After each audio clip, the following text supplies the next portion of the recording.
50-50 हज़ार रुपया रेंट दिया है लोगों ने, मांग रहे थे होटलों वाले। कुछ औरतों ने अपने जेवरात भी उतार के दिए हैं, को खाने पीने के लिए कुछ नहीं था। इतने जालिम लोग हैं वहाँ के। जलजिला आया था उधर, जब सारे मामला हुए थे इधर से सारे मकामी लोग उधर जाके हेल्प करके आए थे, इसीलिए करके आए थे कि वो हमारे भाई हैं। तो आज देखे हमारे साथ ये मुसीबत बनी है तो हमारे साथ कोई भी नहीं चला, उल्टा हमें लूटना शुरू हो गया। अगर कोई होटल का कमरा दे देता था, वो गैस वाला हीटर ही को नहीं है, हीटर देते थे वो कहते हैं जी 5,000 एक घंटे का देंगे। बिस्मिल्लाहिर्रहमानिर्रहीम, अस्सलाम वालेकुम। आप देख रहे हैं स्टोरी पॉइंट और मेरा नाम है मिर्ज़ा वैस बेग। नाज़रीन, सानिहा मरी में जहां लोगों को इंसानियत की मदद करनी चाहिए थी, वहीं कुछ नस्ली इंसानी भेड़िए माल बटोरने में मसरूफ़ थे। जहां बच्चे भूख से बिलबिला रहे थे, वहीं पर एक उबला हुआ अंडा 300 रुपये का, एक गर्म पानी का गिलास 500 रुपये का, यानी हर तरफ माफिया था। होटल माफिया, खुराक माफिया, धक्का माफिया। बाबर साहब जो कि अपनी फैमिली के साथ मरी गए थे और ये बड़ी ही मुश्किल से वहाँ पर अपनी जान बचा कर आए हैं। आंखों देखा हाल इन्हीं से पूछते हैं। सर, मरी आप गए हैं, क्या आपने देखा, क्या हालात? ये 25,000 रुपया कमरे का किराया दिया हमने एक दिन का, तो हम किराया दे के रहने लग पड़े। ज़ाहिर मजबूरी थी, बाहर मौसम भी नहीं था ठीक। सुबह उठे हैं तो हम जो अपना वापसी पे निकलने लगे हैं, दोबारा से स्नो फॉलिंग शुरू हो गई है और रश में हम फंस गए हैं। गाड़ी जब चलने शुरू हुई है तो तकरीबन 2 किलोमीटर जो है ना हम सफ़र तय किया और वहाँ पे जाके रात 11 बजे गाड़ी रुक गई है। तूफ़ान था बहुत ज़्यादा, बर्फ़बारी बहुत ज़्यादा हो रही थी, बहुत हालात ख़राब थे। ना कुछ खाने के लिए था, ना कुछ पीने के लिए था। उधर कावे का कप जो दे रहे थे 100 रुपये का एक कप कावे का दे रहे थे, मजबूरन लेना पड़ा। ज़ाहिर है बच्चे थे साथ में, बिस्किट के साथ तो गुजारा नहीं होता। उसके बाद उधर गाड़ी के अंदर ही हम सो गए हैं। पूरी रात में आपकी मदद के लिए कोई नहीं आया? कोई बंदा नहीं आया। अल्लाह पाक ने हमें दूसरी ज़िंदगी दी है और हम बच गए हैं, अल्लाह का शुक्र है। वहाँ पे जो हालात हमने देखे हैं, अल्लाह किसी को ना दिखाए। बहुत बुरे हालात थे, ना तो कोई मदद के लिए था, ना कोई गवर्नमेंट की तरफ से मदद के लिए कोई आया, कोई बंदा भी नहीं आया। मैं जल्दी जल्दी उठा, निकला, बाहर देखा तो गाड़ी के ऊपर जो है ना तकरीबन फुट 1.5 फुट बर्फ़ पड़ गई हुई थी। आगे भी पीछे भी सारी साइडों पे बर्फ़ पड़ गई हुई थी, गाड़ी निकलना नामुमकिन थी।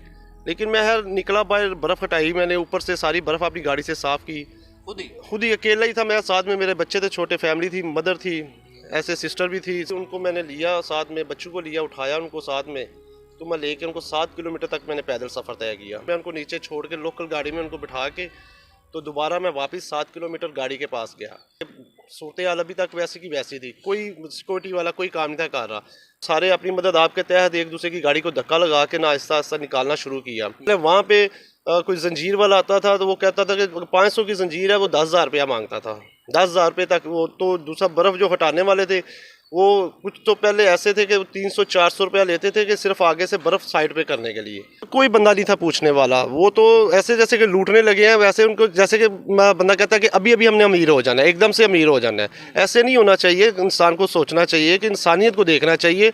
पैसे तो कमा कर लेते हैं, सभी कमा लेते हैं, सभी के पास पैसा आ जाता है, लेकिन इंसानियत और एहसास किसी के अंदर नहीं है। किसी इंसान को मुश्किल में देख के उसको मुश्किल से निकालना चाहिए। वहाँ पर उल्टा मुश्किल में डाल रहे थे, क्योंकि उधर में हमने ये भी देखा है कि अपना 50-50 हज़ार रुपया रेंट दिया है लोगों ने, मांग रहे थे होटलों वाले। उसके बाद फिर चला कुछ औरतों ने अपने जेवरात भी उतार के दिए हैं, को खाने पीने के लिए कुछ नहीं था। इतने जालिम लोग हैं वहाँ के। सारे तो नहीं बुरे, सारे अच्छे भी नहीं हैं। उधर इंसान को देख कर अगर हेल्प करते तो मेरे ख्याल में ये आसानियाँ नहीं था होना। जिनके पास पैसे ही नहीं थे या जो लेके ही 50,000 गए थे, तो वो 50,000 का रूम किस तरह लेते और उन्होंने किस तरह वहाँ पे सर्वाइव किया? जो बंदे किराया नहीं दे सकते थे, आपके सामने सूरत हाल, डेथ भी उनकी हो गई हैं। कुछ तो बच गए हैं, अल्लाह ने उनकी ज़िंदगी लिखी हुई थी, बड़ी थी, जिसकी वजह से वो बच गए हैं। लेकिन ज़्यादातर देख लें आप, जो नुकसान हुआ है ना, सिर्फ होटल का कमरा नहीं मिला। अगर कोई होटल का कमरा दे देता था, वो गैस वाला हीटर ही को नहीं है, हीटर देते थे, वो कहते हैं जी 5,000 एक घंटे का देंगे। अच्छा, यानी रूम का रेंट 50,000 और हीटर का 5,000 से अलग अलग। वो उधर बच्चे देखे, उनके हाथ जो है ना नीले पीले हो रहे थे। छोटे बच्चे हैं, बच्चों को ज़ाहिर है सर्दी तो लगती है, नीले पीले हो रहे थे, लेकिन कोई उनको देखने वाला नहीं था। बस यही समझे कि बड़े सख्त दिल इंसान है वहाँ के, बहुत जुल्म किया उन्होंने। जब जलजिला आया था उधर, जब सारे मामला हुए थे, इधर से सारे मकामी लोग उधर जाके हेल्प करके आए थे, इसीलिए करके आए थे कि वो हमारे भाई हैं। तो आज देखे हमारे साथ ये मुसीबत बनी है तो हमारे साथ कोई भी नहीं चला, उल्टा हमें लूटना शुरू हो गया है। आगे ना एक औरत जो है ना ऐसे गिरती हुई रोती हुई 2 आदमियों ने पकड़ा हुआ है, वो उठा के लेके जा रहे थे। पीछे से एक आदमी है, उसने बच्चा उठाया हुआ था और उसके बच्चे की डेथ हो गई हुई थी। वो मुझसे बर्दाश्त नहीं हुआ और मैं इतना इमोशनल हो गया था कि मैं अकेला था उस वक्त, खुद भी घबरा गया था। गाड़ी में जाके मैं बस यही समझे कि मैं आंसू बहाने शुरू कर दिए कि मैं अपनी औलाद को, अपने बच्चों को देख रहा था, और वो भी किसी माँ का बच्चा था, माँ उसकी किस तरह रो रही थी, लेकिन मुझसे बर्दाश्त नहीं हुआ और मैं बहुत घबरा गया था उस वक्त। फिर साथ में गाड़ियों वाले दोस्त थे, फिर उन्होंने मुझे हौसला दिया, उन्होंने बोला कोई बात नहीं। बस स्नो फॉलिंग स्टार्ट थी ना, और सिक्योरिटी वाले, पुलिस वाले, जहाँ पे वार्डन थी ना, वार्डन जो है गाड़ी में बैठ गई थी जाके, उसने ये नहीं किया कि गाड़ियों को मैं आहिस्ता आहिस्ता निकलाऊं। तो वहाँ की जो पुलिस है ना, उसने भी कोई कोऑपरेट नहीं किया, वो भी आराम से गाड़ियों के अंदर बैठे हुए हैं, बंदे फंसे हैं जी, फंसे रहे, कोई हमें परवाह नहीं है। जो उधर के मकामी लोग हैं ना, चढ़ाई जहाँ पे होती थी ना, उधर गाड़ी खड़ी कर देते थे, गाड़ी खड़ी की हुई है और साथ में थोड़ा सा रास्ता था, बामुश्किल एक गाड़ी गुजर सकती थी। तो वहाँ पे जो जंजीर वाले खड़े थे वो कहते थे कि जंजीर चढ़ा लो और आसानी से निकल जाएगी। जो तो जंजीर चढ़ा लेते थे वो उसकी तो गाड़ी निकल जाती थी, और जो नहीं चढ़ाते थे उसको वैसे ही कहते थे निकालो निकालो, नहीं तो ज़ोर ज़ोर से उस गाड़ी के ऊपर जो है ना हाथ मारते थे। उस बेचारे का क्या कसूर कि जंजीर नहीं चढ़वाई इसलिए उसकी गाड़ी को नुकसान पहुँचा रहे हैं। कि ये जंजीर वालों ने भी बहुत जुल्म किया, ये ऐसे होना नहीं चाहिए। और जब हम लास्ट टाइम निकलने लगे ना, 3 मकामी गाड़ियां उधर की जो है ना उनने खड़ी कर दी थी, और हम सारे उनकी रिक्वेस्ट कर रहे थे, यार गाड़ियां साइड पे कर दो, हमें निकलने दो। जो हमने उधर देखा है, अपनी आंखों हाल देखा है, वो तो हम ही बता सकते हैं ना, बाहर बैठे लोग तो नहीं बता सकते। अगर कोई कुदरती आफत आती है तो वहाँ के मकामी भी हमारे लिए आफत ही बन जाते हैं, वो हमारी हेल्प नहीं करते। बंदा 50,000 ले गया और उधर जाके उसने 50,000 किराया दे देना, उसने खाना पीना क्या है।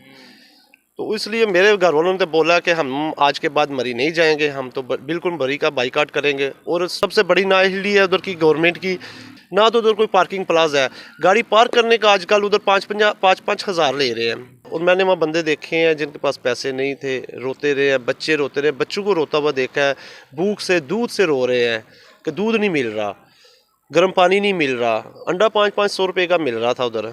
तो जिस बंदे के पास नॉर्मल से पैसे हों वो अंडा 500 का एक लेकर कैसे खाएगा। 20 रुपये का अंडा, 500 का अंडा मिल रहा था उधर। तो औरतों को मैंने देखा है, मर्दों को देखा है, बस नहीं था चल रहा कि हम क्या करें इस वक्त, अपने बच्चों को किस तरह बचाएं। हर कोई नई से नई बात जो है वो लेकर सामने आ रहा है। जिन बेचारों के पास पैसे नहीं थे वो बेचारे वहीं पर ही उनके बच्चे बिलकते सिसकते रहे और इसी तरह वो बेचारे मर गए हैं। जो हमारी गवर्नमेंट है वो किसी सानहे का इंतज़ार कर रही होती है, फिर जब कोई सानहा हो जाता है तो फिर जो है वो एक्शन लिया जाता है, उससे पहले किसी किस्म का कोई एक्शन नहीं लिया जाता।